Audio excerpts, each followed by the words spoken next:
Ayan po ang kanilang bibihag. Ang unang bihag, oh, nagsabong sila. Wala ng ulo. Bihag nila, bihag. So, ayan po. Yan ang bihag ni Buboy, oh. Nanari siya ngayon.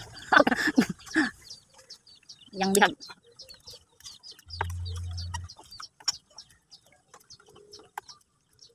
Ba't pinutol mo yung ulo? Ha? Tigas ko nga, oh. Hindi man masyadong inano sa tubig na init. Bakit ang init, ano ba yan? Sinabi sa'yo?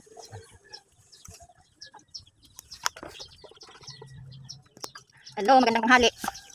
Nagkatay si Buboy ng ano, sunoy. Ila daw sumsuman. Sarap ng sumsuman nila, oh. Ba't ganyan siya? Ha? Talunan? Talunan? Anong? Mali ko ba sa mga ganyan, oy? May alam ba ako magsabong? Ano ibig sabihin sa talunan? Nakadaog. Ang hirap kasi pag Bisaya, no? Tapos yung kausap mo Tagalog. Talunan. Ay, anong tawag sa napilde? Nambot ni mo. May upuan doon. Oh. May tawag yan, eh. Pag panalo, talunan. Pag nanalo, talunan. Uy, ay, sira. Ano ba yun? Pag panalo, talunan, ano yan? Ay, naku, hindi ko maalam. Ano ibig sabihin sa mga ganyan? May ano pa, oh. Dito pa na may tubig. May ano pa, oh, may kae. Dito may ano, oh.